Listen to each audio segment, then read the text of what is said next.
prime time on the top game, it's a fine line. Man of the match, that's Dave I. He's the main guy, keep a close eye. Make sure you don't make no wrong play, cause I'm with Jose and Andre. When Cyrus comes to walk in, you better know that you are watching Premier League. Dave I, tell what time we on.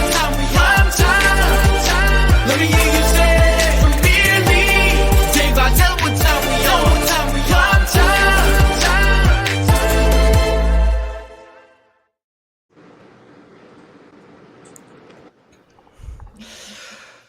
Hello and welcome to Premier League Primetime and to another episode of the Dave I Mo Show. Firstly, we'll go to the co-host himself, Mo. How are you doing bar the impending matchup at the weekend? All good with you? Pretty good. Excited to see us destroy United this upcoming Sunday. And of course, you know, it could only be Manchester Derby preview with the one and only, the legend himself, Drew. Drew. My guy, Drew, Mason Mount FC, how are we doing? Good well, week? I don't know about Mason Mount FC because he's not playing on Sunday, but I'm doing good. Fair enough. And we're joined by a very, very, very special guest. And not only has this collab been needing to happen for a while, right? But for all the mutants out there who have said for ages, oh, you're not another podcast, surely you only got one going for you. Well, the host is here himself, the one and only Nova from the Total Footballing Podcast. How are you doing, my friend? And I'm doing talk good. to us. Doing good, man. Oh fuck, I'm No, yeah. we're all here. I have no idea what to say, man. I'm here. And some of the mutants have to always say, you know, oh, you know, you only, you know, act as you do normally on your own show. You're not like this on other shows. Could you just test on my behalf, like, you know, just to settle the score with the mutants? Wait, what was that? It's funny because I'm right, because a lot of these mutants, you know, a lot of these weirdos and whatnot, on my socials, you know, tell me that my opinions are my opinions on football just for the sake of for my own show, for my own channel, and that, you know, yeah, that's what they think.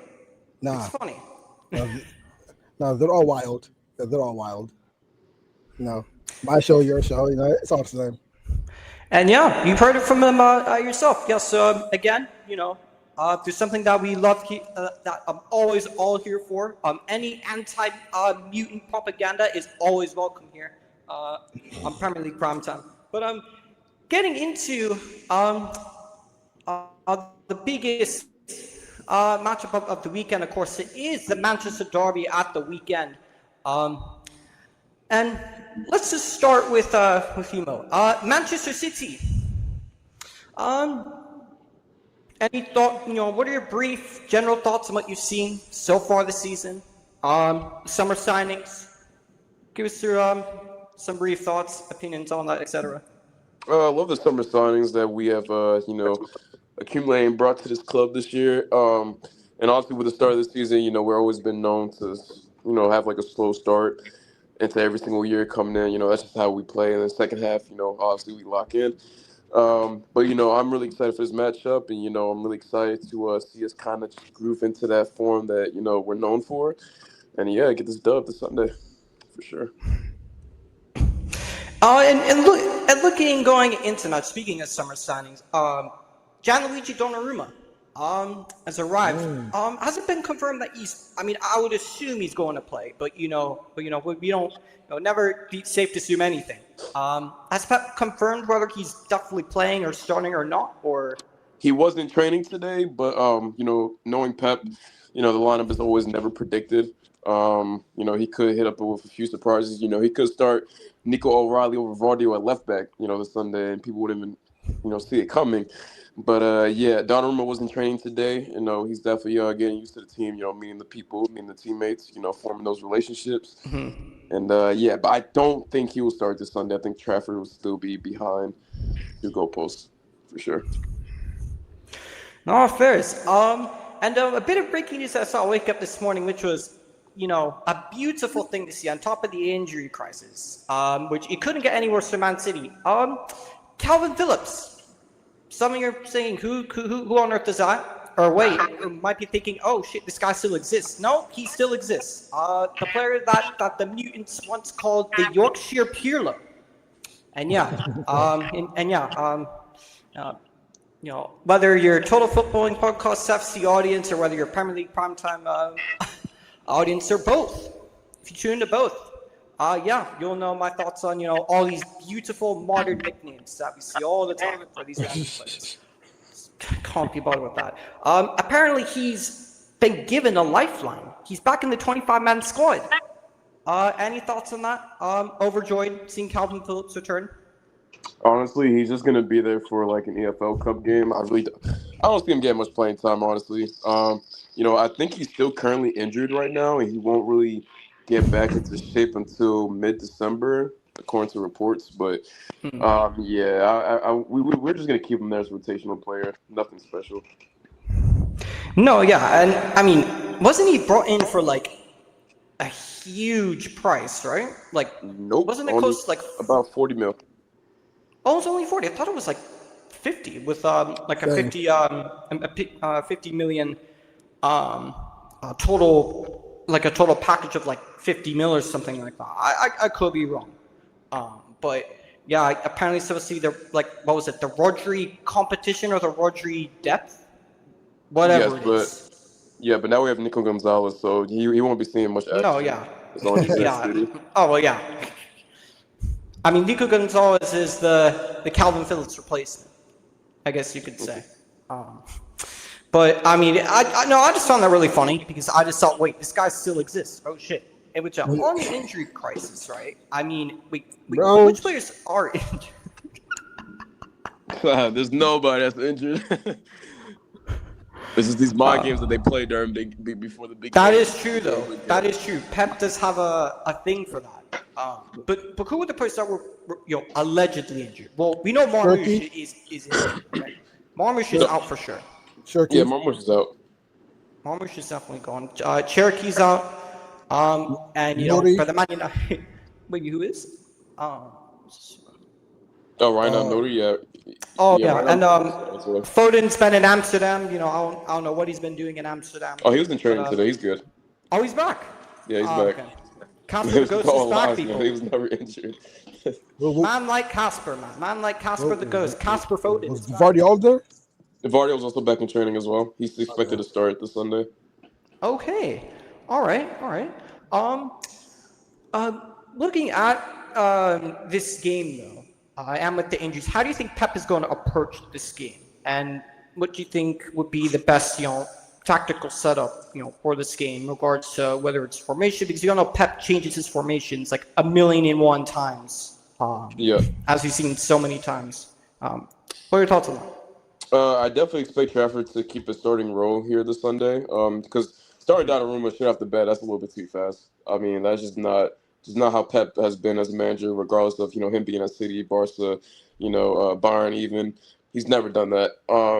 Left back, I expect Vardy to reclaim his spot until Ryan Nori comes back healthy. Stones and Diaz are still there for the partnership, so you expect to see those two forming the center back partnership as well. Right back, it's a bit risky because I can really see Rico starting here, but I can also see Nunes also starting here as well. Nunes is great, man. I'm a big fan. I'm a big fan of Nunes. I think Nunes is terrific. Yeah, I think you really have to wait until the lineup actually releases out for it to happen. I mean, you can't tell with Pep. No. Reinders and Rodri. Rodri's definitely going to start again because we've seen against Brighton. He played a full 90, which is a good sign. Which means he's sort of getting back to that, off that fitness level where he can actually command the midfield and actually start for us again. So definitely we'll see a double pivot with Reinders and Rodri there at the cam spot. Since Bernardo Silva is captain, you gotta expect him to see him playing cam there. I mean, that's just how the team is. Whoever's captain is tends to start, just like how Walker was last season before he left. And Foden being back in shape, I don't see him starting just yet. I can see Oscar Bob Definitely still holding that position right there as well as Doku on the other hand, and of course Haaland up top. Oh, it's your So, guy, man. Your guy yeah. Doku, right? And Hey, yeah, I don't know who we. I'm like, and yeah, even Mo as well. On a, he kind of agrees with me. When it comes to man like Doku, man. But Dogu's nice. Dogu's nice. I will say this though. I will oh say this though. god, With Marmoush being injured, it's a blessing in disguise for Doku. If Doku doesn't use this chance to step up, his spot is in fair jeopardy. enough. 100%. I guess, you know, yeah, I guess in the sense that seeing where that Marmoush has been playing, typical Pep doing a Pep and just playing whether it's a second striker or a natural number 10, just shoehorning them in somewhere, just out wide on the wings. But I mean, I'd say Marmoush is the reason why you man are in the Champions League this year. So I mean, he's I definitely would big. say Nunes, a but big news. sure. Yeah. Man really said Nunes. He did score against Villa. Oh he my did god. get us that spot. Man really said he scored a goal against. All right, cool. Yeah, and Aston Villa. Speaking of Aston Villa, they're apparently the only team in the league that haven't scored a goal this season. Apparently, Wow. What? from open play. Yeah, no, Open apparently. play. No, apparently, yeah. Oh, No, shit. apparently that's the thing. Yeah. Even Man United have more goals and then and no, not from our third top goal scorer. OG is our third highest goal scorer. I think Mbeumo has 2 goals so far. I think OG, aka own goals, has got 2 for us as well.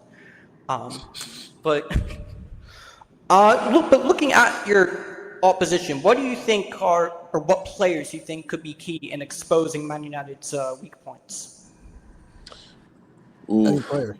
This really depends on who you guys start at right back, but I feel like Doku's gonna have a really big game this Sunday. Bro, I hope not, man. Listen, Just not him, man. Bro, I can't do it with Doku. Besides him, this is really. I feel like Reiners is gonna be really key for our midfield this Sunday. I mean, Absolutely. I honestly expect him to player. go out there and just immediately dominate the game. I mean, just like up and down the field because that's what he's known for. I mean, the guy never runs out of stamina. I expect him to just like give those passes that we need into the final third. Just like just like controlling the tempo. As long as Rodri's there beside him too, I can see this really going well for us. But definitely that midfield, that double pivot between Reiners and whoever starts alongside him. It could be Nico as well. We never know because Pep is really really different when it comes to lineups week in week out. But that double pivot, Reiners alongside Roger, Nico, Gonzalez, those are going to be the 2 players that are going to be really pivotal in how we play this game. No, definitely. No, for sure. And this is a big season for Nico as well, arriving for a big fee from Porto. I think he was at Barcelona beforehand. Porto, yep. And how did I not introduce in the beginning? But speaking of Nico, whether you have an opinion on him or not, Nova, while he was at Barcelona, I guess you could say, and should have said this earlier, but Noah, big Barcelona fan. He's a big supporter, big fan of MR14. Man like Rash No. and Gavi as well. Those are his guys, man. But for those who don't know, but did you rate him ever, or when he was at Barcelona, if at all? Bro, rate him very highly, bro. So because he played under Xavi's first season, first half season. Yeah, he was there under Xavi.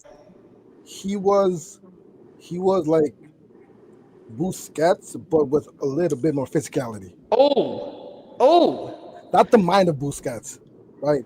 Okay.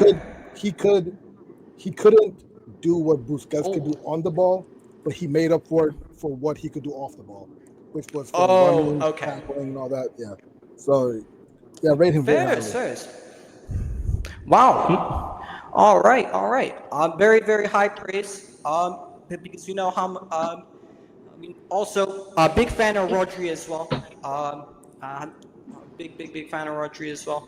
Would you take Rodri at Barca? Of course we Now? would. Now?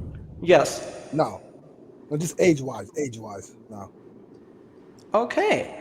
I mean, Young hey, fair Rodri, enough. young Rodri, maybe. If someone were to ask me what I take, if someone were to fucking ask me that question, I'll take Oh, you would Rodri take on him in a one leg. heartbeat. Well, yeah, I'll take Rodri on, I don't know, one leg and 3 toes. Yeah, I'll take that version of Rodri as well. But going into this match, and in a sense, trying to balance out what you'd want to see as well as what you think Pep could very well do. What would be your preferred starting 11 for this Manchester City side? Crystal Palace on top. Up the I Palace. would put. So as I said before, Donnarumma is a little bit too quick to start. Because he recently just joined, just got back on training grounds. Still getting to know the team a little bit. So I really do want Trafford to still gain that experience while he can, because eventually we all know Donnarumma is going to take his spot. I mean, that's just it's honestly about to happen. No, yeah. Left back with right now Nuri out, Vardio, of course. I mean, he's our best left back available right now currently. But again, Not Nico O'Reilly. Not Nico O'Reilly. No, not I Nico don't. Lewis. Not in the derby. Not in the derby. Pep definitely wouldn't do that. Not in the derby. I don't know. Pep's done a lot of crazy things, man. I mean, he played a midfield three of who? What was it? Gundogan, Bernardo, and what was it? Raheem Sterling in a Champions League final. He did. So I mean, he did. never underestimate Pep Guardiola and overcomplicating things. Yeah, but this is different though, because Gundogan isn't here anymore. Sterling isn't either, and we have players who are more versatile, you could say. That is but not as history great. Not as though. great during that time of there at the club though. Not as great. Okay, But, all right. For the center back partnership, I definitely expect Stones and Diaz to start. Right back, I'm a favorite Nunez over Rico Lewis here, just to offer more physicality for our defense. And Reinders and Rodri, I would love to see Rodri play full 90 again, just to really determine how his fitness levels are kind of coming along. And at the cam spot, since Bernardo Silva's captain, he has to start. That's just how captains work at City. Left wing Doku. I feel like that's how captains work at most clubs, to be fair. Yeah. At most I clubs. would say. But Doku, I expect him to continue his form that he had during the international break, because his end product seems to be getting a little bit better. But I'm not gonna fool myself just yet. Oh, Doku's back, guys. Not just yet. But with Marmoush considered a doubt for this game, well, he's automatically out because No. There's no chance. If he plays, I'll be stunned if he plays. Oh, I will be too. But yeah, definitely put Doku there. And then right wing, I expect Oscar Bob to start, because Foden just came back into training. I can't say enough how much I rate this kid, man. He was definitely such a disappointment that he got an injury last season. He's back in the team, and bro, he's balling, man. Oh, he was gonna have a big season Oscar if he Bob didn't is get injured, bro. Player. Yeah. That kid can play. And he's got a very bright future ahead of him. Assuming Pep doesn't do a Pep, and as we've seen so many times with certain Maverick players, and one of them is at Everton, absolutely cooking right now. Yep. But I mean, Oscar Bob that kid's he's such a talent, man, and he's had a good start. I don't know the exact stats and G&A. As everybody knows at this point, I'm not the stats and G&A guy, but just using the eye test, I mean, he's such a joy to watch, man. For sure. I've been hearing the rumors been that Pep may go for a beautiful wing combination of Savinho, who I rate, but his end product. He's not playing, bro. And Doku. I can't lie. If that's your wing combination, I can't lie. I'll be feeling a lot less stress going into this game, honestly. And look, I'm a fan of Savinho, but Savinho's good. Savinho's a good player. His end product is terrible. The problem with Savinho is that Savinho is like an old-fashioned sort of winger. He's not really your cut inside kind of player. Like, he's been better off the left than the right. He can put good crosses into the box, but he's been played a lot on the right-hand side. I actually think Savinho's a good player. And I understand Man City not selling him for not having a replacement, but I mean, it's Tottenham really offered 70 million. If they really offered 70 mil, even if they didn't have a replacement, I am sure that Pep would, that Man City would be fine. I don't know, pulling out one of their, finding the next Oscar Bob or Cole Palmer in their under 23s and betting him into the first team and letting Oscar Bob take on a greater role in the team. Honestly, I mean that's 70 million in the bank that you could have gotten. But I mean, hey, it is what it is. You have another option there for longer than I assume Erling up front. Probably. I mean, actually, I'm not even assuming. I think he's your only fit striker available. I mean, of course, we got to put the main man up top. He loves playing United. Got to. Oh yeah. oh yeah. Of course he is. I will never forget season 1 of 5 goals season 1, in the first derby game of his career. Yep. Wow, him and Foden. I will never forget. Yeah, I think that was and it was season 4-0 1, already. right? I think that was season 1 of that swagless Mr. Burns tenure.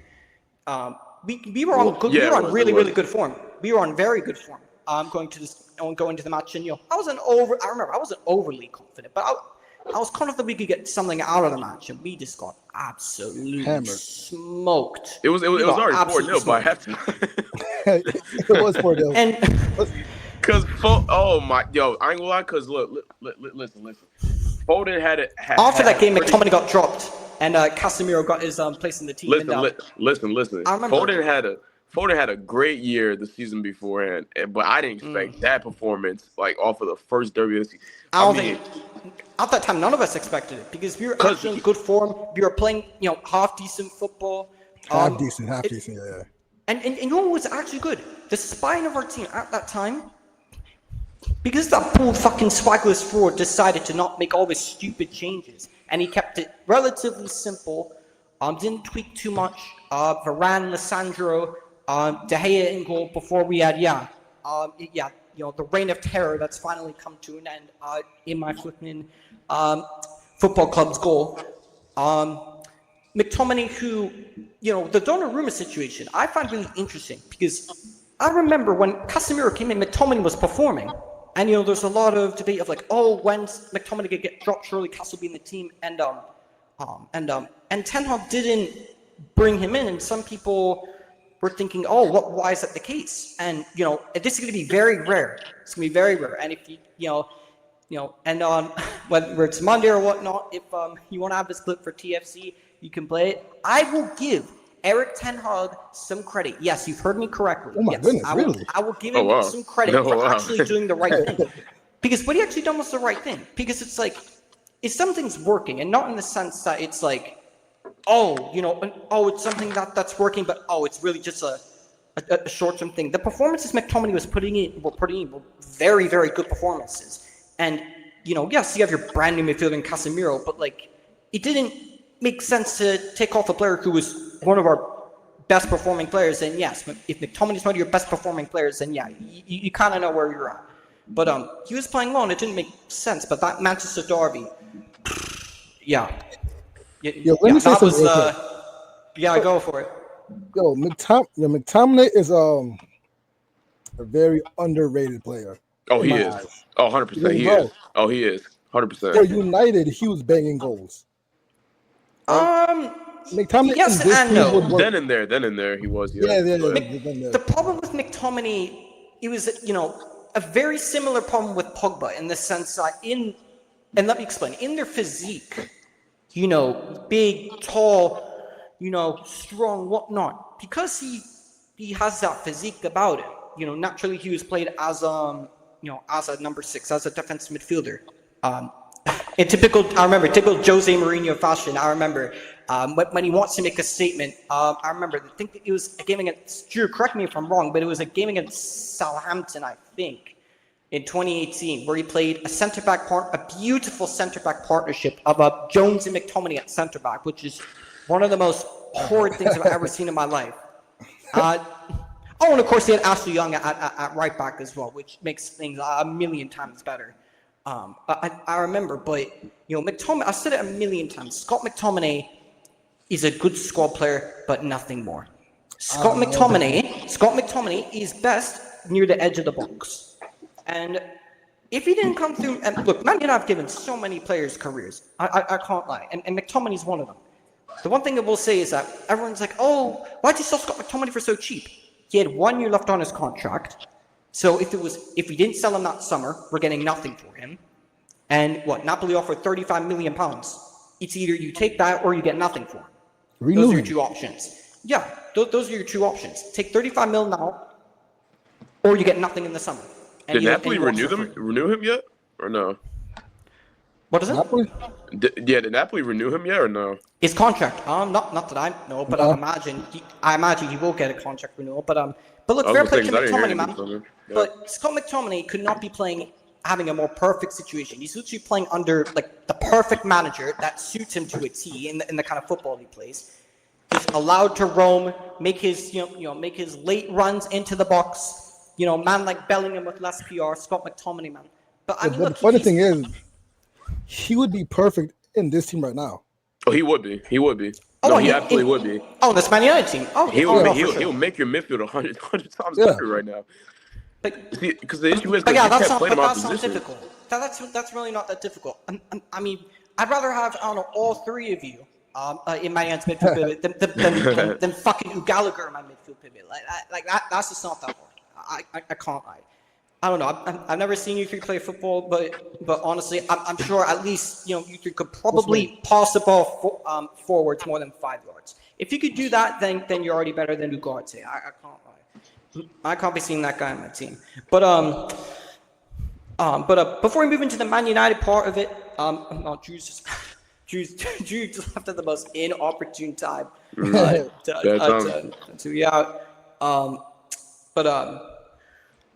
Who should get thoughts on this? No, but just a neutral perspective. On the Man United side of things, just because everyone knows from me, we've heard from PLPT, has heard from Mo as well. What are your thoughts on just our performances so far this season, summer signings, our sales? Summer signings, I think you guys actually did very well. Very, very well. The people you sold, you could have sold a few more. Maybe a Casemiro, maybe someone else. But for the game, bro, I'm excited because this City back line, I just don't trust it. I just do not trust it. Yeah. And interesting. They've lost 2 of their opening, 3 games? Yeah, exactly. Not that it means anything necessarily. Yes. The funny thing is, this game can go both ways, right? It could. Oh, absolutely can. It absolutely can. I can see United getting a 1,000,000%. Yep. 2-1 win. A whoa. Classic Man United scumbag win. I can see it. No. But I can also see United losing 5-0. Oh, yeah. Listen. The entire morale of this United team is absolutely down. Yeah, right now. But guess what? If there's one thing this Man United team can do, or that we know they can do, even under this flipping Gucci Graham Potter, unless if it's a European Cup final to Tottenham, which it still hurts to even say those words. That's the problem. I don't know what Man United I'm going to see. If I see the Man United against Arsenal, I think we could win this game. But if I see the Man United from the Fulham game, from that 4th division team that I'm not going to talk about, and the Man United performance against Burnley, honestly, we could lose 5-0. And no one could say anything really. But I'm saying this now. The team that scores first will win. It's gonna be City. I'm telling you right now. It's gonna be City. I'm just saying the team that scores first will win. If City go down, their morale dies. If United go down, their morale dies. Oh no, yeah. Our morale will instantly die. Something on the Man United side that I saw today, which Of course, the Manchester City supporters didn't see the, a very uplifting announcement, but we did too, which is probably worse. Despite bringing in Sam Lamont, which look, I haven't seen a whole lot of him, but unfortunately, my football club's fan base just they always find a way to just embarrass me always. Saying Courtois regen, baby De Gea, Lennon's the new keeper that he bought. Layman. Yeah, that's what they're calling. Yeah, the swagless top Reds are already calling him Baby De Gea. Look at his XG. Oh, he's Courtois regen. I'm just like, please, just like, and like I genuinely, feel bad for the kid, because when you're already doing this, like, it just makes it a million times worse. I mean, and for me, of course, as well. But I mean, how many millions of times have we seen this with Man United? Look at a new player, good players as well. Young, promising, up and coming, and then they'll get dubbed the next whatever. But we've seen it, the world of football, anyways. Most notably on the Total Football podcast, in which, speaking of that, links to socials and the channels and all that will be in the description below. Go follow, go subscribe. We do really, really great things over there as well. Trust me, it's full of shits, giggles, and laughs. You don't want to miss it. But we've seen it over there all the time, right? I mean, I remember, what's his face? Desiree Doué, Baby Neymar, the French Neymar. We heard that one before. Well, you do know that Layman's is one mistake away from being called. Getting cooked, getting absolutely. Yeah. Oh, absolutely. One mistake. Yeah.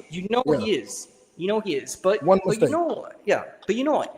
Even if he has just, it doesn't have to be prime 2015 David De Gea. If he just has average or slightly above average shot stopping rates, doesn't have to be ball playing goalkeeper like Ederson, but just competent with the ball at his feet, I'll be fine.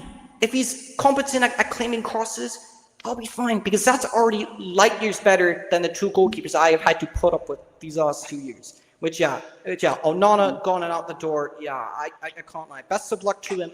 But I'm so relieved. So relieved he's gone, man.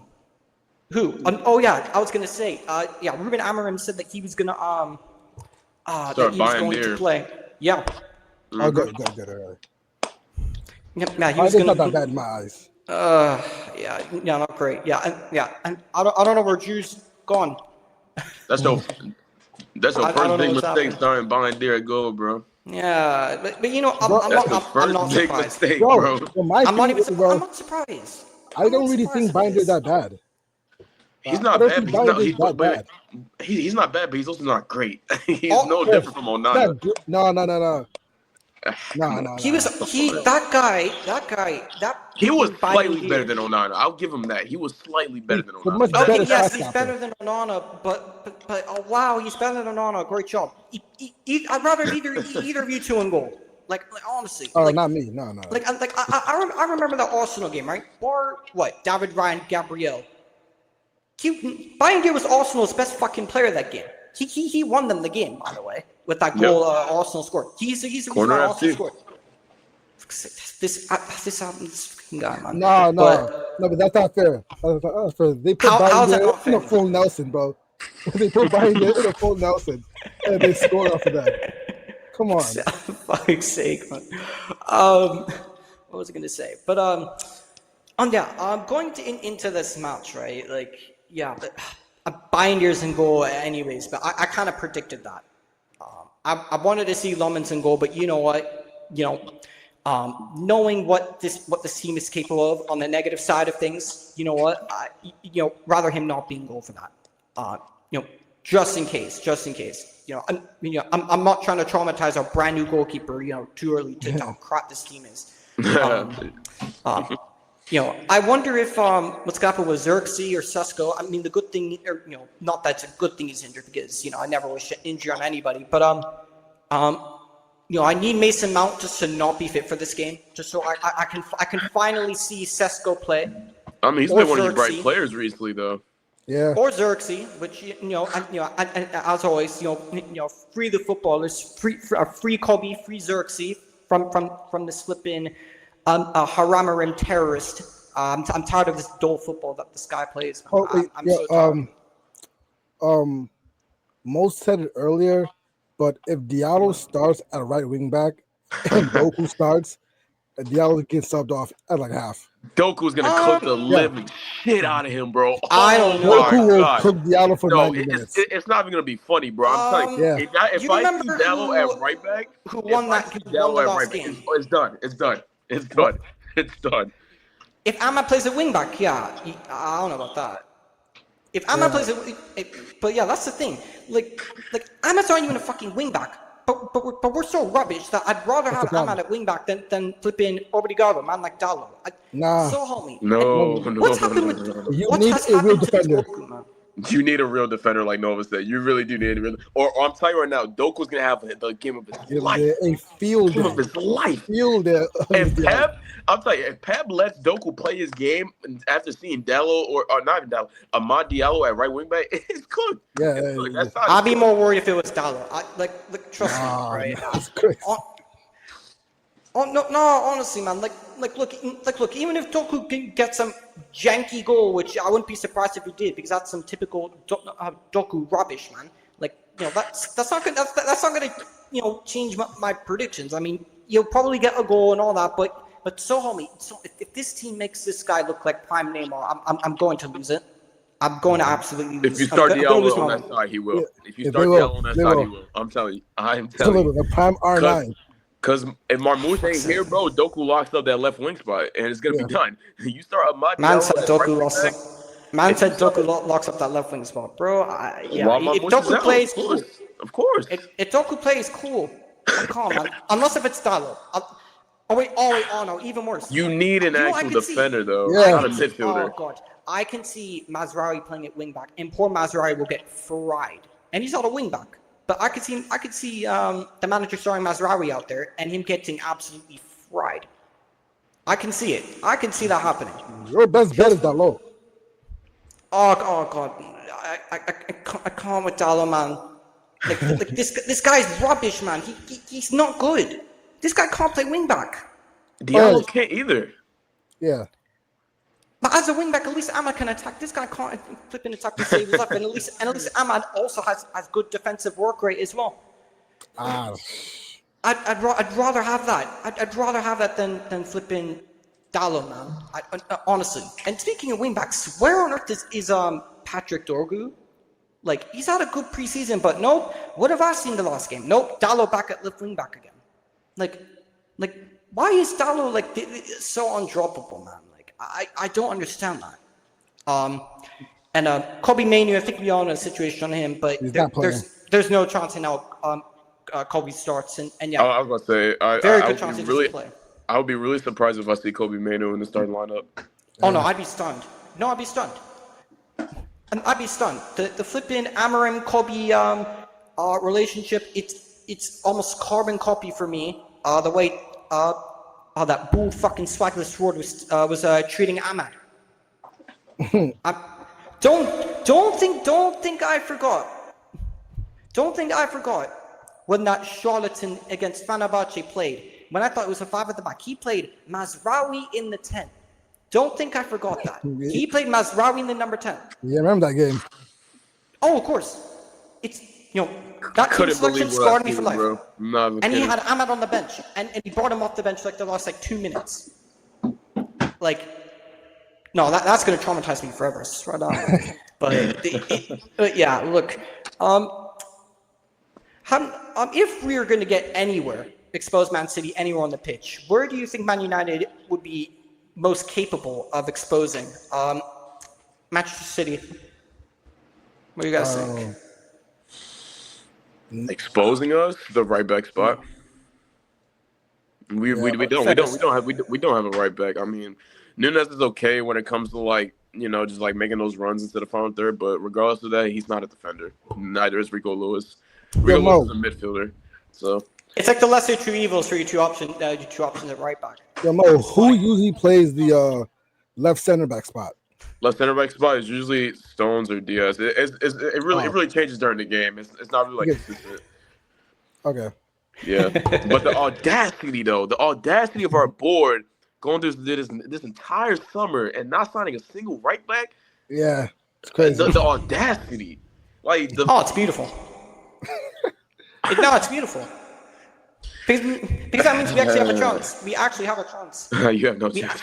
You have no chance. It's that midfield. Don't write us off, man. Get used to that lower table, bro. Get used to that lower table. I'm telling you. I know. Yeah, unfortunately, yes. If we finish outside that top 6, I don't know. My depression. We finished outside the top 6 2 seasons in a row. 2 seasons. I can't call us top 10. Top 10 has to be the minimum. It has to be the minimum. It has to be the minimum. No, top 6 is the minimum, man. This team is capable of getting top 6. It can. It can get top 6. This Man United side can get top 6. I would say not top under 8, this manager. top 6. Not under this. Maybe in championship, but. But yeah, I mean, everyone knows what Amram's going to play. He's going to play that flip in. He's going to play that stupid. Everyone says it's a 3 at the back. It's what? I don't even call it 5 at the back. I call it what? 8 at the back if you include the goalkeeper, because the 2 midfielders just sit anyways. I swear, if you guys park the bus this Sunday, bro, Your Casemiro plays, you're losing. You swear, man really said, I swear if Man United parked the bus. Bro. Have you not watched us play for gosh knows how long? I know, but all I'm saying is though, you know how this is gonna go. Don't make this game boring, bro. Just don't make this game boring, bro. You already know how this game is going to go. I don't even need to tell you. You already know. I'm telling you, bro. Usually fun. City's gonna start the game with possession, and you're gonna immediately see like 6 players drop into the box. I'm telling you, City are gonna huff and puff, and they're gonna try and score. And if City get the opening goal, if they get 2 goals, we're done. We're finished. Yeah. I know where we can target Man City and we can get at them because I've seen us under fucking Ole Gunnar Solskjaer do it when Man City would make, I don't know, flipping Dan James look like prime Kylian Mbappe up front. Hit him on the counter-attack. They're susceptible to counter-attacks. And how many teams have done it? FA Cup final, perfect example. How did City concede that goal? Transition. So you can get at City and Pep Guardiola's teams with transitions. But back then you had King Garnacho. Are we talking about King Garnacho? Who is that guy? I don't know what you're talking about, man. I only know of a certain goal scorer. There's a brand new holiday that was made light to me that us Man United fans. It's called Garnation, apparently. Garnacho has the chance to do the funniest thing this season, bro. He has the chance to do the funniest thing this season. I will say this. If he comes to Old Trafford and we make him look like prime CR7 regen, I don't think I'll be able to come on the Total Footballing Podcast. Not in the sense of I can't take my legs. Not in the sense of that. For the sake of getting you lot cancelled, I'm not trying to do that. I'm trying to save you lot first. Before even flipping, I'm saving you lot from myself there because I can't lie. There's no chance in hell I'm keeping my composure if we make this guy look like flipping prime CR7. I can't lie, but gone. Not sure he's gone. He's gone. Rasmus is gone. The reign of terror at my club with those 2 absolute scrubs is finally over. And look, I'll say this right now. I don't care if flipping Garnacho wins a Champions League, a Premier League. I do not care. That will not change, my opinions and thoughts of him first time at Man United Football Club. I do not care. Regardless. And anyone can clip this, whatnot. I do not care. That will not change my decision. There will be no revisionism from me. That guy needed to go, and I'm so glad Amarim got rid of him. He's rubbish, man. But I mean, hey, for Usman, remember what Usman said? It's word to Usman, Xavi Simons and Garnacho.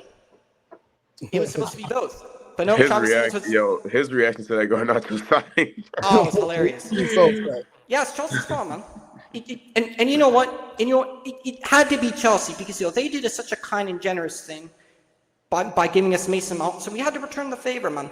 we had to return the favor for Mason Mount, man. So yeah. I mean, you gotta give credit to Mason Mount here, though. He's been one of your few bright spots so far this season. Oh, he's been one of a few bright spots. For I what? mean, you should accept that. What are you gonna say? What are you gonna say? Let me guess.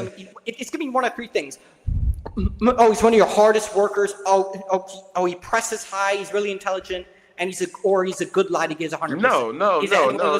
That's not my point. My point to you is he's one of the few players who actually tries on that team. He tries. He tries. I mean, he tries. So he's good enough. Oh, for United, yeah, I would say yeah. Oh, yes. And Mason Mount tries, so he should be playing every week in this team, man. But before we get into the combined 11, I'll give my preferred 11 that will that balances what I'd like to see with what the Gucci Grand Party will do. Wait, what is it? I said the combined 11 might just be City. That's Lost City. I'm telling you, it's Lost City. You know what? I don't think it's going to be as straightforward as that. It's not going to be. I don't think it'll be as straightforward because look, Man City have lost 2 games and they looked awful in both of the games that they lost. So you as far better as City, as much better than us as City are, which I will not deny, they 1,000,000% are. Let's not act like the performances this season have been great in the Premier League because they've not been. And we're in game week 4, man. But for what we've seen so far, they've not been good so far. And yes, Man City we always start slow. Yeah, they naturally start slow. To be fair, United, but combined 11 is based off form. United almost dropped points in their last game. They almost did. Yeah. Tell me about it. I know that. No, I know that, bro. No, I know that. Yeah. But that's what we always do. I know we almost drop points, and then when we just get away with it, it's almost always Man United savior, or what do you hear all the time? Gary Neville really said the best foreign signing in Man United history since Eric Cantona. Like Gary, hello, have you forgotten some of the players that you played with? Like Van Nistelrooy is another Portuguese player that you might have played with, just some random Portuguese player who's got 6 Ballon d'Ors or no? You forgot? Oh, okay. That'd be a top 5. No. Top 5. What foreign signing since Eric Cantona? Are you overall? The overall foreign signings. Ever? Yeah. Peter Schmeichel was a foreign signing. Look at the honors that he's won for our football club, and we're really putting man like Master Splinter, flipping Ratatouille in that same bracket. Absolutely not. But for the 11 that I'd want to see. Binder's going to play in goal anyways to keep it balanced with what I know Amram's going to do. I know Bruno's going to play whether I like it or not. He's going to play somewhere in this team whether I like it or not. The back 3, I think he's going to play that stupid 3-4-2-1. Euro has to play because Lenior is one of our best centre-backs. And for me, I think he's one of the best young centre-backs in the world. It's going to be a rough day for him on Sunday. Because Lenny Euro he is so good. There's a reason why Real Madrid wanted him. There's a reason why Real Madrid wanted this guy. There's a reason why. And now he's going to be one of the cornerstones of this Man United team for years to come. So that's if don't come back. I trust Wilcox in regards to recruitment, in regards to getting rid of players, appointing managers and all that, and sorting out contracts and all that. I trust him with all of that because he's shown me why I should trust him. He's shown it to me. He's gotten rid of so many of the players that needed to go. Yes, it happened on the last day, but guess what? He's still gotten rid of them anyways. Castle almost definitely will leave next summer, in which having Castle another year, we're stuck with him anyways. So. It's either have Casemiro here to have at least one extra midfielder, or not have Casemiro here and be down another midfielder. Because Collier was always going out on loan, so it's we're stuck with Casemiro. So I guess may as well have him around anyways. But Lenny Euro starts, De Ligt starts. He's been one of our best performers for a while. Doesn't get the credit he deserves, but De Ligt will go into that team. Oh god, left-sided centre back. I mean, I could also see him going Euro left centre back, Mazraoui right centre back. I wouldn't mind, but it's probably going to be Luke Shaw. It's probably going to be him. Which I haven't heard that name in a while.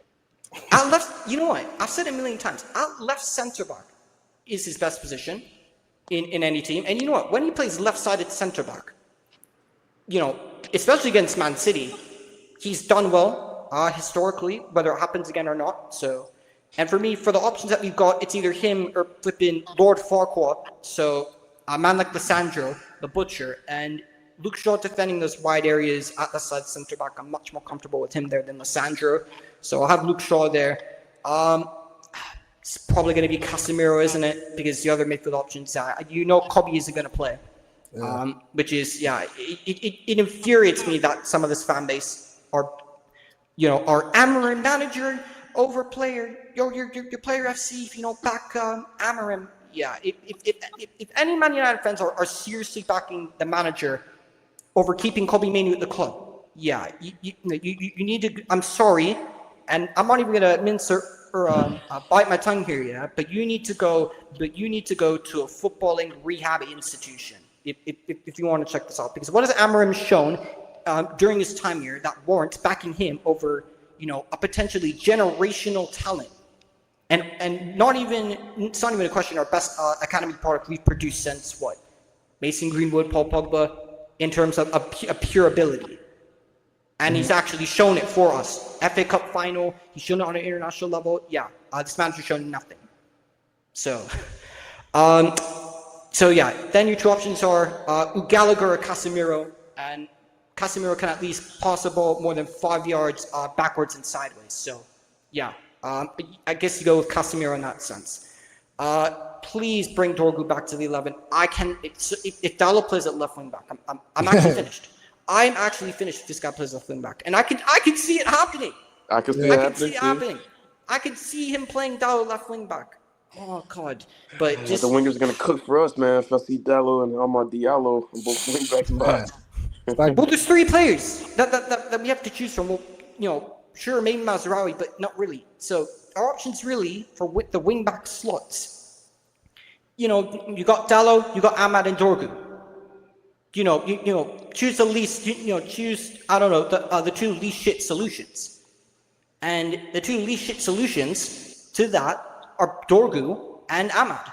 So them two pick themselves. Also, I will say this, just because Amad is being forced to play at wing-back, do not think or write off Amad's ability as him being a bad player.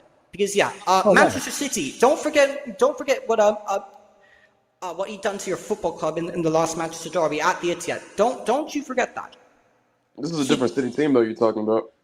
He cooked you, man, and won us the game. When we absolutely didn't deserve it. It's a different City team. I'm just saying, don't write off Amad. Hey, come on, man. We played Nunez who's a midfielder as a fullback in a derby, bro. You might see him play there again, though.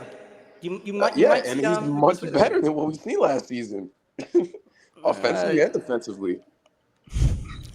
Amad, Dorgu, then the front three, I think, kind of picks itself. But I mean, then again, no, I say that.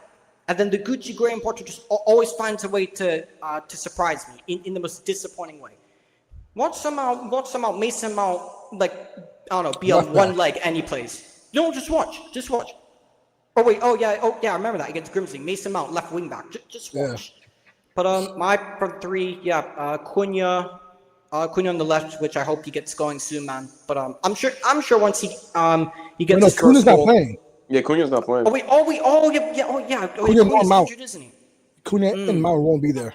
Okay. Oh, really? Wait. So you know what? I actually might see one of the players, that I want to see play. Unless, you just remembered. I could also see him doing, oh my lord. Oh, so that means Diallo will be up there. You know what? I could see this manager doing the most terroristic football. Casa in Ugarte. And playing Bruno and Mbumo in the 10s. Oh, Reiner's gonna have I could see it. But for what I want to see, Xerxes or Mainoo in that left hand, but the manager playing Kobe Mainoo, yeah, there's a greater chance that Ten Hag will grow hair on that flipping bald head of his. So yeah, there's no chance of that happening.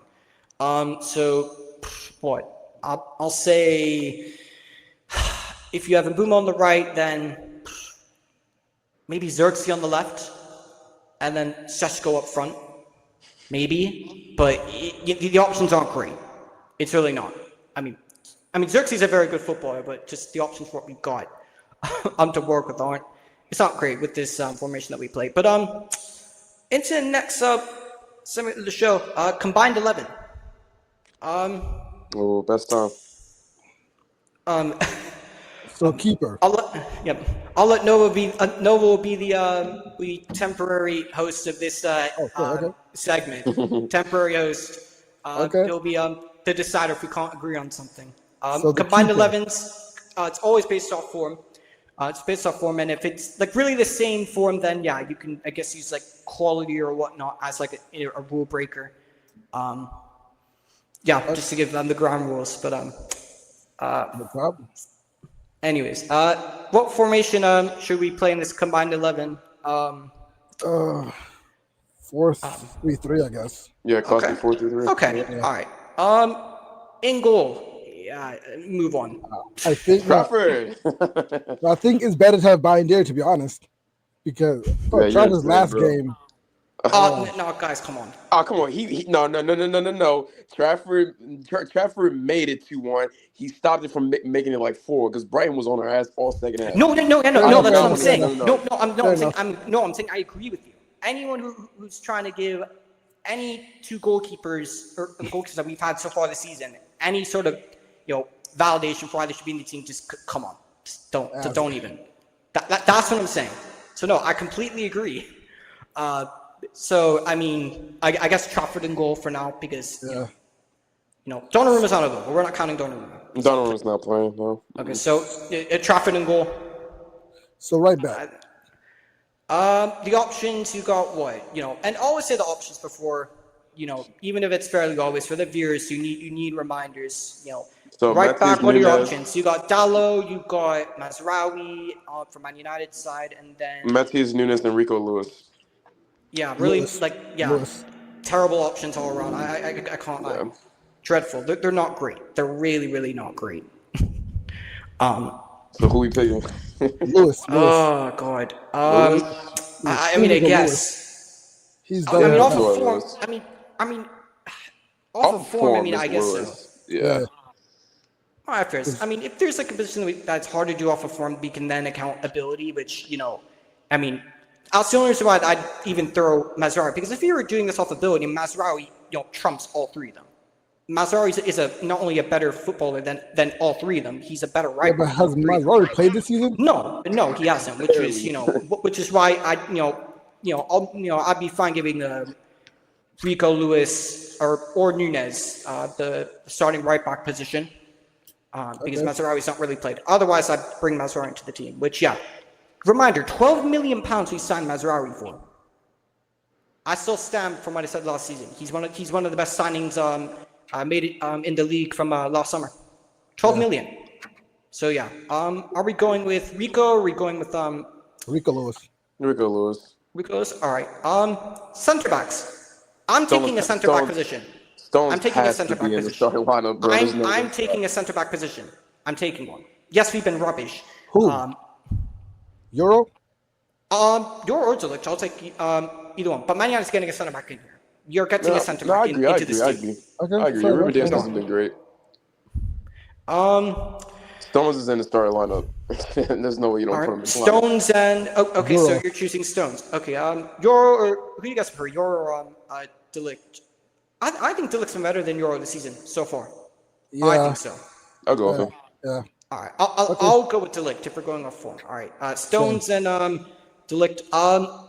Left wing back. As much as I like Dorgu, Cardio. you got Oh, yeah, it's Vardy. you have Vardio. Availability also counts as well. So Nuri would be exempt from being he's selected. out. Man United, just Dorgu, and I like Dorgu, but his end product is not great. And if we're playing a flat back four, and if Vardio's available, then yeah. Dorgu, you're my guy. I'm sorry, but yeah, I gotta keep it real. Vardio sounds like it is. Just go Vardio. Midfield. Man City. God. It's all Man City, bro. Should I It's just all yeah, Man like, City. try to give in the midfield like for the Man United fans who might get upset at me. You're not a true fan. You need to defend your team more. Like, should I try? Nah. Should I? Nah. No. So it's Bruno scored a penalty. Bruno got a Reiner, penalty, Rodri, guys. and Silva. No. That should be the starting three. Yeah. No. Bruno still scored a penalty. No. Nah. Nope. No, not gonna cut his Burnley, bro. I tried. Well, I tried, guys. I tried. Left wing. No. Front Doku. three. Doku. No. Which left winger I you will gotta not start tolerate over, him bro? Come in on that now. team. Bro, anyone. That guy's an absolute. Maybe Cunha, to be honest. Cunha's out. And Mbumo. Not on the left wing, but I consider him being in this combined 11. When you look at, yes, it's been 3 games. Oh, yeah, sure. Oh, yeah, good point. Yeah. Yeah, and with the midfielders, I mean, with the midfielders, I mean, who are you really gonna select? Like, for the Man United side of things, but So it's Doku, huh? oh, God, no, bro, like It's Doku, bro. bro. No, There's no other player. no, Xerxes not played. No, I'm trying to think here. Oh God, I'd even consider rather shoehorning Bruno into this fucking team than fucking Doku in there, bro. Bro, he's rubbish, bro. Yeah, but he's still better than every other option. Every other option, exactly. Like, who are the other? I'd rather, bro, even if it's Savinho on the left-hand side, bro, I think Doku's absolutely Savino's not gonna be in the lineup. I don't think so. I mean, is he fit? He's He's been fit since his whole Spurs years, but Oscar Bob. I will have Oscar Bob is getting that right wing spot. Yeah. Doku's not over Mbuma, man. and Oscar Bob never played left wing. That doesn't count. He can play left wing, and But he never Mbuma's played on the played it, left. And Mbuma's played on the left for us in a game. And honestly, quite frankly, I'd much rather have that. I will shoehorn one of these right wingers in at left wing to not have Doku in this team because he's rubbish. Really? And what's he done so far this season? Has he got GNA this season? I don't know. Has he got GNA this season at all? Okay. No. And I don't even need to ask. Oh, it's not about GNA. Oh, has he done anything off the ball to possibly affect the? I already know the answer to that. I already know. Doku is our left winger. Doku is our left winger. I will shoot. That's not changing. I will shoehorn flipping Mbeumo on the left. I would rather have Oscar Bob play on the left. Mbuma's not a winger. Either one of those two in on the left hand side over Doku. I will have Mbeumo play on the left. You trying to put players into positions that they just don't fit in, bro. They don't play there. They don't play there. Like Oscar Bobby doesn't play left wing. That's why I'm not putting him in the left wing spot. He's the right winger. But form kind of trumps everything, though, if you think about it. And Oscar Bob's been on form. And Mbeumo's, recently. Yeah, Oscar Bob's been in form at right wing, not left wing. Yeah, form doesn't trump position. Oh my God, man! It's just, God. Okay, bro, it's Doku, bro. Really, we have to. Bro, no, but I'd have to go left wing, but all right, I'll concede. I'll concede it's Doku, man. But for sake, man. Look, Man United fans, I tried. I honestly tried. Right wing. It's Bob. Is it Oscar Bob? Yeah, it's Bob because Foden's not starting. He's not. Foden wouldn't get into this team anyways, man. I think he would. I think he would. At the camp spot, he would. From the way he's been playing. He hasn't played at all this season. So no, I'm saying from the last time he's played. It's like Tottenham for like 10 minutes. Yeah. I mean, Mbeumo can play up front. Oh, wait, no. Fuck who's playing up front. We're going to know the answer to that question. Do I not have a single player in this in front three? I think Mbeumo can in this front three somewhere. No, bro. I think we deserve at least one player in front three. At least one. Yeah.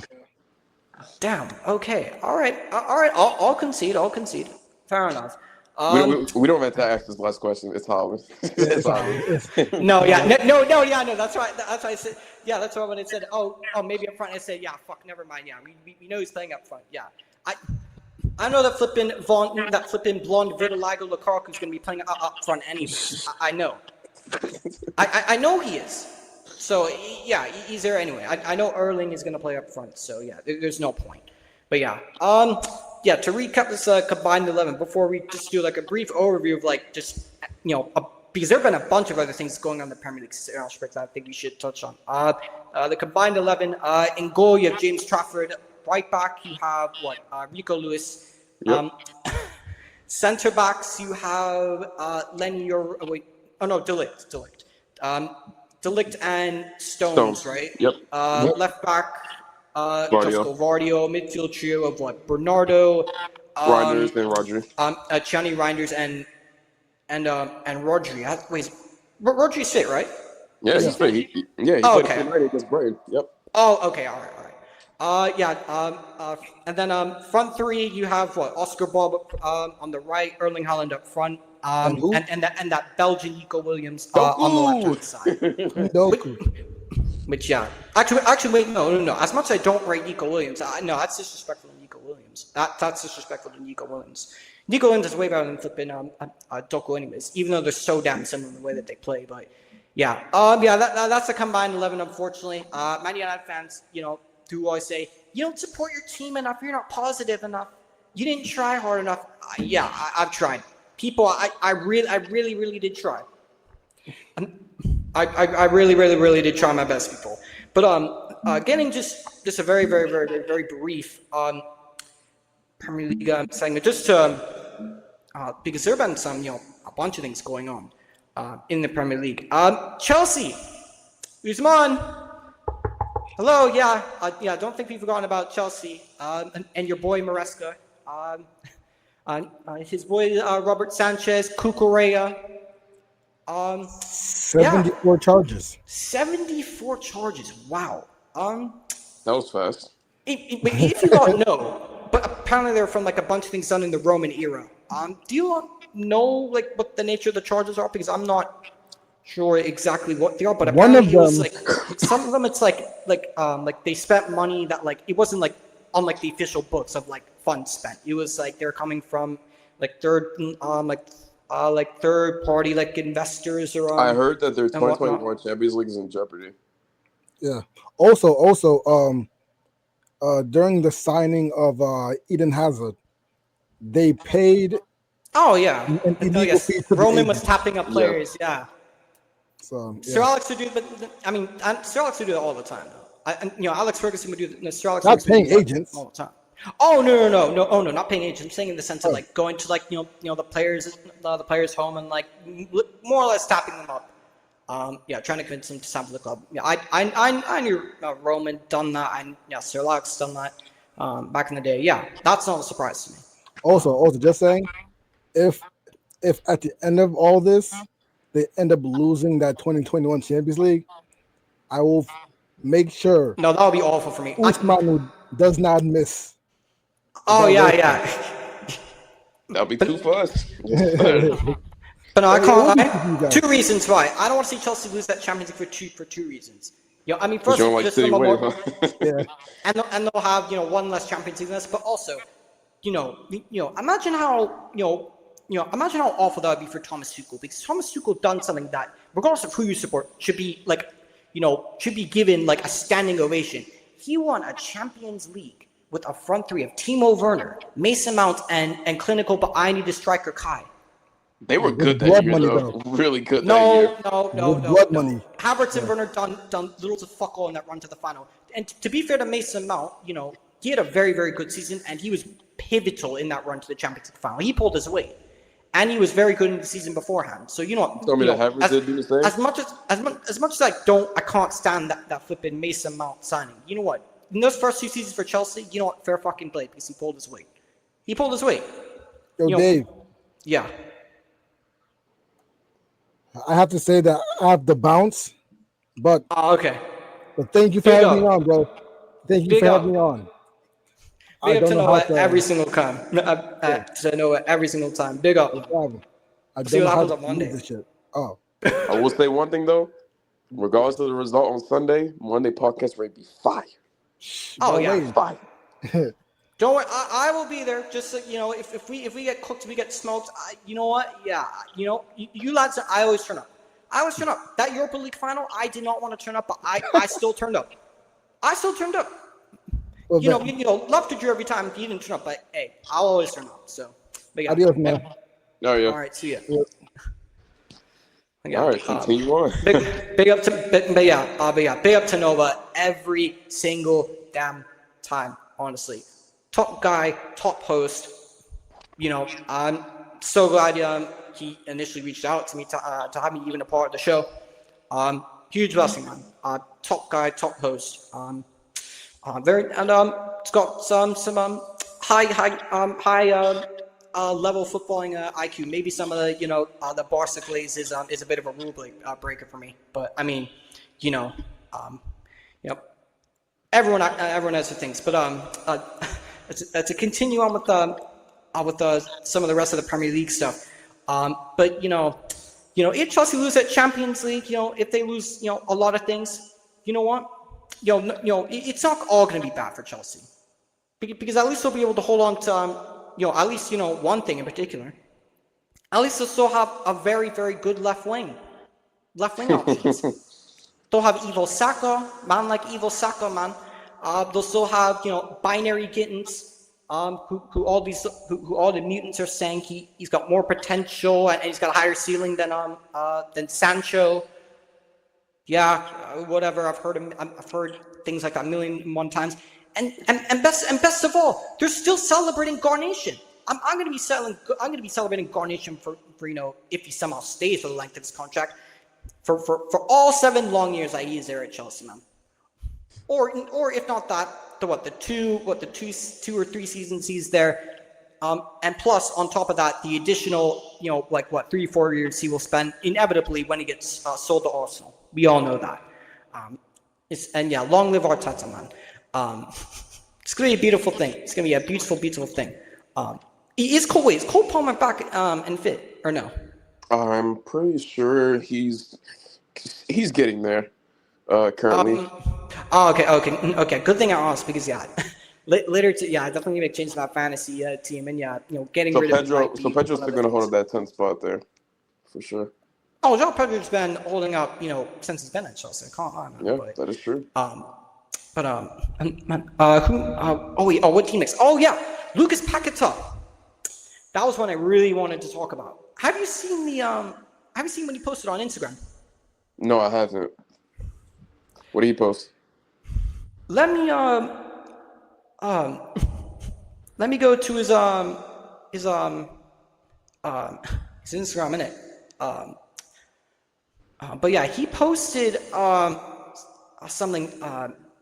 Actually, no, screw it. Because flipping StreamYard always has technical difficulties. I'll just pull up on my phone. Real quick. But the whole the whole transfer controversy, social media leaks, and you're supposed to go to Aston Villa. And all that, and we saw the celebration he done against Nottinghamforest, where he shushed the he shushed the rest of the he done the phone celebration, hanging up the phone, whatever it was, and saying I kissed the West Ham badge, which which screams I love West Ham, and I'm saying in it, but then. Very interestingly enough, he had a post, right? So my phone is being slow. Lucas Paqueta, I hope it's still there. Otherwise, it would completely, kill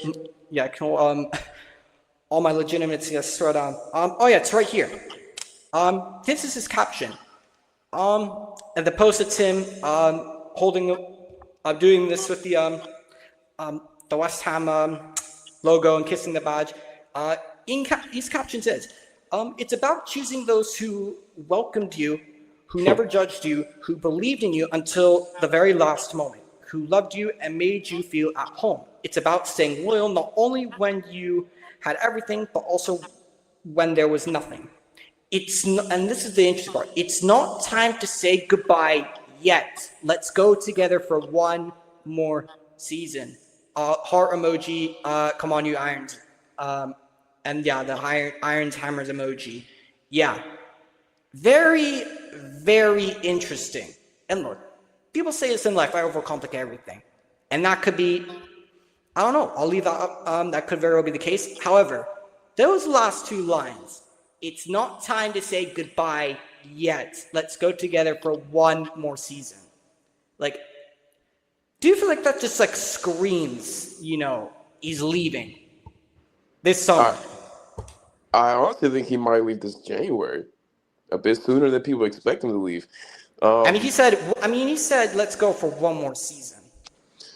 Yeah, but I feel like that's just like I don't think I don't think they'll sell him in January, especially if he goes, if he's going to that World Cup, and especially if he has a good World Cup. Yeah, that's why I'm not going to get rid of him in January. I don't think so, unless if it's stupid money. I can't see him getting rid of him in January. Speaking of stupid money, I mean, shoot, I do remember it was about 4 years back when he had like those charges against him. An 80 million move was blocked. Yeah. Mm-hmm. City, yeah. It was going to go to Manchester City. Until those charges the whole charges and the whole betting scandal was there, and then Man City was like, "Nah, we're good. We're gonna pass on that." No, not Grealish. I'm pretty sure it was him. Yeah, it wasn't. Sure. It was not Grealish. The season West Ham sold Declan Rice was also the season that you remember, like really. That was the season you remember him for PAQUETA. It was that season, and a certain a bold fraud in the first game against Wolves. Of course, as always, making bang average players look world class. And you know who I remember who I pointed out for time. I remember my post match analysis after that. You know what player I pointed out as making look like he was Deco and that he was carrying the ball at will. Mateus Nunes. I remember. We made Mateus Nunes. We made him look like prime Bernardo Silva. He absolutely cooked United that game. Is that really difficult when you have a Casemiro, Mason Mount, Bruno Fernandes midfield? Not at all. Yeah. Okay. Yeah. You answered your question. Yeah. Not that difficult, isn't it? But and then lo and behold. Oh yes. So who's at the door? It's Man City. Oh, hi, City. What can we do for you? Yeah, we got Mateus Nunes. We saw him. He was really good against Man United. Well, are you sure? I mean, he's playing against Mason Mount. No, we want him. And how much did he cost? 50 million? About, yep. It was the total package around that. Yep. But I mean, then again, the football club that I support, for however many years that we spend stupid money on players nowhere near worth it. I'm gonna stop. I'm taking the piss about that now. It only makes sense, doesn't it? But do you think Paqueta's out the door at the end of the season, especially if West Ham don't get like any form of European football, which I severely doubt. I could, like I said, I could really see him going out during the January transfer window if they don't tighten things up really quickly. I could honestly see it happen if the right offer comes. Considering West Ham needs the money. Yeah. Fair as man. Next, we talked about it last episode. Ange Postecoglou is at Nottingham Forest now. First match against the Arsenal. Against Arsenal, the Premier League's bridesmaids. Their title hopes already ended. Have already been ended, and anyone can go back and clip this. I will say this now: Arsenal Football Club will not win the Premier League. Say that, If this time I win the Premier League, I'm more spread out. I'll somehow find a way to pay for your flight in it. We're going to one of those like distant, like South Pacific tropical islands. We're just gonna stay there for a little while. We're gonna stay there for a little while, and just no Wi-Fi, no reception settings. We're just gonna stay there and contemplate life for a bit. But Ange Postecoglou, what do you think we can expect from this Nottingham Forest side? Seeing what he done at Tottenham, what notable changes do you think that we might be able to see with Forest going into this Arsenal game? I can also see him getting a result out of Arsenal this upcoming matchup. Because I mean, dude, it's just typical Arsenal that just like play against teams like Forest, Villa, and they just somehow just like crumble under pressure out of nowhere in a moment that you really don't expect. I mean, you're just casually watching the game, and then boom, Villa or Nottingham Forest scores against Arsenal, and people didn't really expect this because they expected either a blowout or a really nice game. But changes. I mean, I feel like he's definitely going to stick to his same style that he used during his Tottenham ages, which brought him the Europa League, even though I know you don't want me to mention that. But no. Yeah, please don't, man. I'm sorry. But, I might have two back-to-back very, traumatic weeks for me. If you get smoked by you, man, like, this might sound weird, odd, but, like, just like everything with Chelsea, man. Like I feel like you'll be. You know what? I'd honestly rather lose to you lot. as shit as you man are, unless you're real. You man are shit. You man are rubbish so far this season. Are you better than us? Well, okay, yeah, you're better than Man United. Yeah, that's like that should be like if you're in the Premier League, like 90% of the teams, you should be better than us right now, which says how bad we are. But yeah. You lot, still consider you lot to be favorites. As what feels like every fucking Manchester derby, I feel like at this point, you're always favorites and we're the underdogs in it. But you know what? I'd rather lose to you lot, even if it means, I'd rather have a Doku fucking, prime Doku masterclass looking like prime CR7 regen than losing to Chelsea. I'd much rather lose to you lot than flipping lose to Chelsea at home, honestly. Like, oh god. But what was I gonna say? But I could also see. I know I talked about Elliot Anderson last time, but I could see him even higher up the pitch, like in the press, because and is not only just attacking football-wise, but this guy is high fucking energy, full throttle. This guy's gonna put some high up the pitch, and I could see like I said last time, the backline getting exposed, but I think they're athletic and pacey enough that I think they'll be fine in it. For sure. Next, which I think this is the last thing with for the Premier League before we end it off. Alexander Isak. Unless if a shock happens, he will make his Liverpool debut this weekend. Whether he starts, which he very well could because he's been training with the team, or if he's off the bench. What are we to expect from him? They're playing against, the almighty Burnley Football Club at home. No, never mind. No, I think they're playing away because they played at home against Arsenal last time. But yeah, that doesn't really matter. But what I'm more intrigued, not if he starts or when, not if, it's a matter of when he starts. What player do you think is going to get sacrificed from this team? Ekitike. And I'm gonna keep saying this. And the Isak signing was absolutely pointless. This is just it's a 95 million wasted. Like, it doesn't make sense to me that Ekitike was fitting the system really well up until Isak came knocking down the door, be like, "Oh, please let me go Newcastle. Let me go to Liverpool real quick, please." And then now you bench him? Like, it doesn't make sense.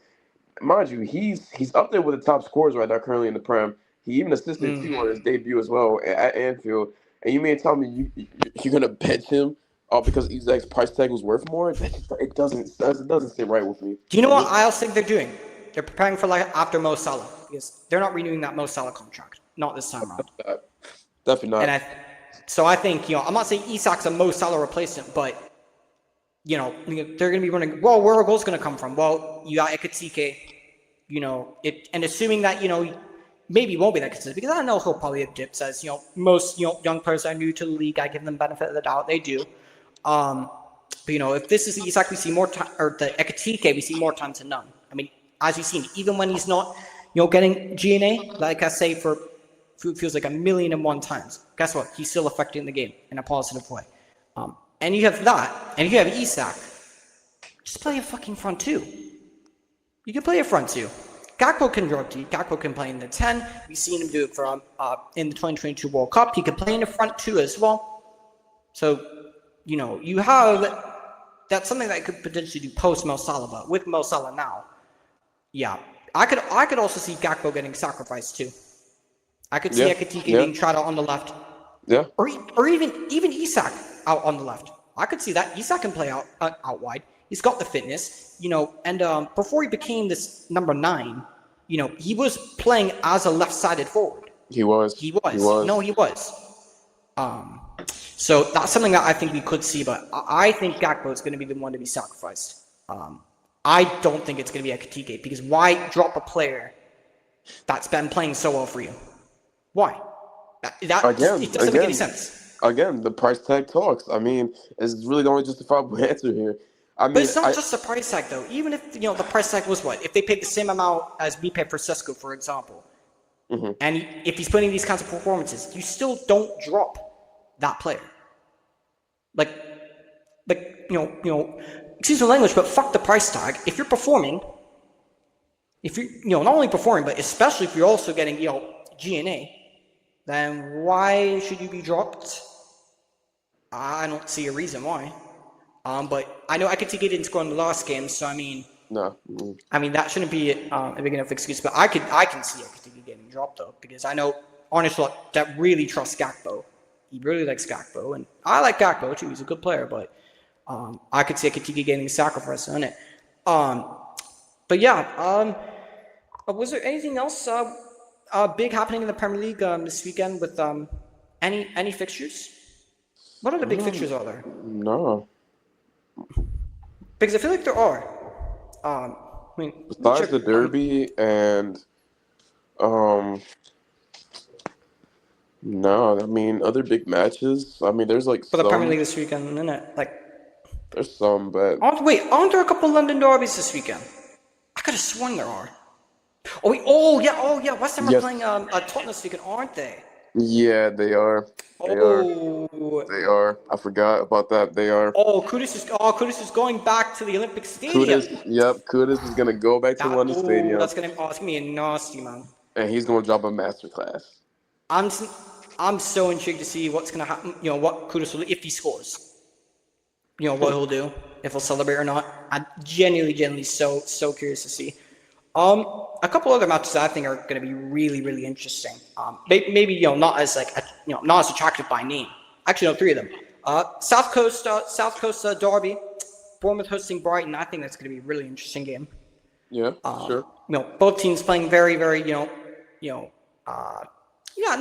still say Herzl plays, very attractive football, but Iraola, man. Honestly, he's got a 10 million release clause. Ineos, Radcliffe, flipping Wilcox, if you're serious, get rid of this flipping, Portuguese Graham Potter regen and go run me Iraola. And was to say, it's another manager getting sacked by the players, all that, blah blah blah. At least I'm not having to play fucking wing back. At least I won't be having to see Dalot being played at left wing back. And wait, you just remember? I remember when Dorgu's first game. The manager played him as a right wing back and played Dalot at left wing back. Yep. It's nonsense. That should have told me straight away that what the hell? But no, I still decided to be patient, which I'm glad I've just seen it a bit earlier than most. But what's supposed to be interesting this weekend? Everton play Aston Villa, and Everton are flying in confidence. So mainly because our guys, shout out Moisey, man. He's freed my guy Grealish, man. Free him. And I'm glad he's free, man. He's free from that other bold terrorist Pep, man. That flipping. That's not fair, bro. Come on. That terrorist of Mavericks, man. Everyone plays a little black. They freed my guy Grealish, man. They freed my guy Grealish. They freed my guy Cole Palmer, man, as well, man. They freed him, bro. Swear down. And you know what? Big up Samurai Jack, man. He's doing this thing, and I hope it continues. I hope it continues. I hope he carries on, man. Big up Grealish. He deserves it, man. I'm happy for him. And the last game that I'm so intrigued by, we've seen Sunderland have a great start. Mm-hmm. Yep. However, Crystal Palace, even without Eze, dispatched, cooked, fried Aston Villa. Yep. And I know this is a poor Aston Villa side, or was a poor Aston Villa side. They got some reinforcements, but so Aston Villa have rubbish players. So what? Got Ollie Watkins, you got Morgan Rogers, you got Tielemans and McGinn and Kamara. These are good players. They got a good team, and Crystal Palace not move. Mark Gahey, you man who keeps saying English tax, come and chat to me now about my guy Mark Gahey, bro. Chat to me now. Just because English words are all right, that doesn't mean all of them are rubbish, man. Oh, he's English tax. Yeah. Yes. Mark Gahey slander actually exists. It's actually insane to me why it even exists. Someone who's also so humble and so such a likable character. It's not like he's flipping Skeletor, man like Android 17, who thinks he's CR7 and is just the most unlikable person. This guy's very, very humble, keeps to himself, shows up, tries to do a job, always gives 110%, always tries to perform. Keeps it professional in it. Is what it is, man. But Mark Gahey slander actually exists, which is mental to me. So hopefully he doesn't drop a stinker against Sunderland, which if he does, I don't care. I'm still backing my guy every single time. So to the somehow existing Mark Gahey or anti-Mark Gahey anti-Mark Gahey club and the anti-Mark Gahey propaganda, you can sit there and hold that, because that goal he scored. Beautiful. Top bins. Beautiful. Yeah, man's not trying to hear it. But anyways, we have reached the end of this edition of the Dave IMO show. Hopefully we'll be able to run all this back next week, and we'll be able to have, I don't know what's happened to Drew. Hopefully everything's all right with him. And Usman will be there as well, because it will be Chelsea for us next week. God forbid if we lose this game going into Chelsea, man.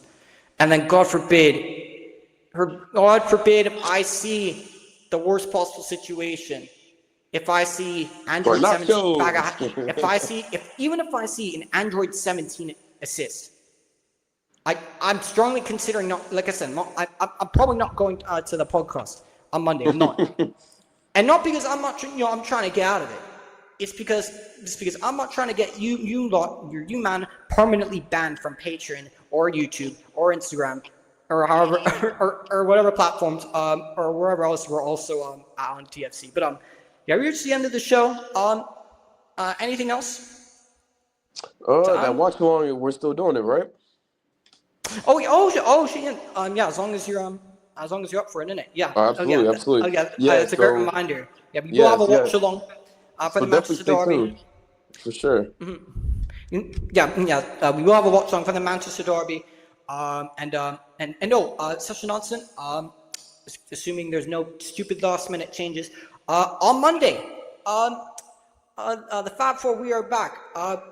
Episode 2 of the podcast will be out. And yes, with our amazing, beloved PLPT Fab Four. Yes, Jose, Sirius, and Andre, and a special guest. Hint, hint. Special guest may be there. Hint, hint. Special guest. I wonder who it could be. We just got a special guest. I wonder who it could be. Smash the like, subscribe. Feel free to click the link in the description below. Check out TFC's, all TFC's links as well will also be in the description below. And we will see you for the Manchester Derby watch along. And wherever you are watching this in the world, we have a great one. Take care now and peace.